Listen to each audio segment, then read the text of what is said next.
তাপ নিয়ন্ত্রিত মশারির মতো বিশেষ শেডের নিচে সারি সারি বেডে লাল, হলুদ, সাদা, বেগুনি সহ বিভিন্ন রঙে শোভা পাচ্ছে ৯ প্রজাতির রাজস্বিক ফুল টিউলিপ, যা এখন মুগ্ধতা ছড়াচ্ছে পঞ্চগড়ের তেঁতুলিয়ায়।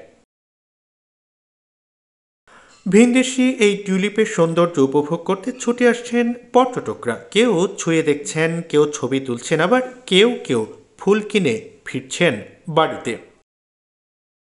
এমনই দৃশ্য দেখা গেছে পঞ্চগড়ের তেঁতুলিয়া উপজেলার দর্জিপাড়া এলাকায়, যেখানে ১৩ জন নারী উদ্যোক্তা চতুর্থবারের মতো প্রায় ৭০% জমিতে খামার পর্যায়ে চাষ করেছে শীতের দেশের ফুল টিউলিপ।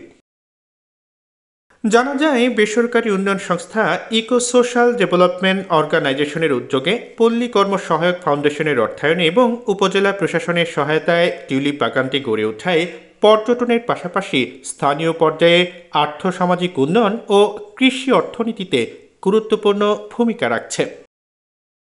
এ বিষয়ে নারী উদ্যোক্তা, দর্শনার্থী, প্রজেক্ট ম্যানেজার তাদের ভালো লাগার পাশাপাশি প্রকল্প বাস্তবায়ন এবং টিউলিপ চাষে পরিবারের সচ্ছলতা ফিরে আসার কথাও জানিয়েছেন তারা।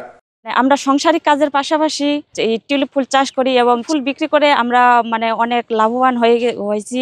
আমরা চতুর্থবারের মতো এবার টিউলিপ চাষ করছি, যেহেতু এটা অতি কম সময়ে হয়ে যাচ্ছে এবং আমরা অতি লাভজনক হচ্ছি, সেক্ষেত্রে আমরা টিউলিপ চাষ করতেছি। এত সুন্দরভাবে টিউলিপগুলো ফুটেছে, খুব ভালো লাগছে। আর আগে তো আমরা বিদেশে গিয়ে দেখতাম টিউলিপ, এখন দেশেই দেখতে পাচ্ছি। এটার নাম যে টিউলিপ ফুল আমরা তা জানি না, প্রথম শুনলাম, এখন দেখতে আসে এখন ভালো লাগলো।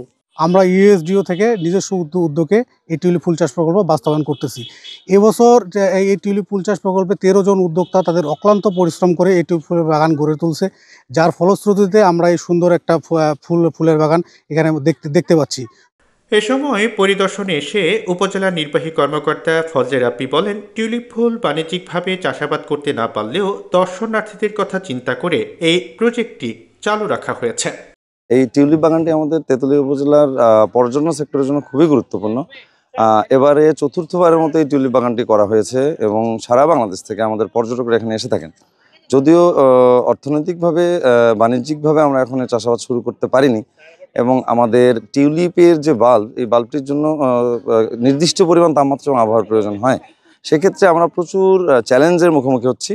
তথাপিও আমরা এই প্রজেক্টটি চালু রেখেছি এবং এটি ইনশাল্লাহ সামনে আরও ভালো করব।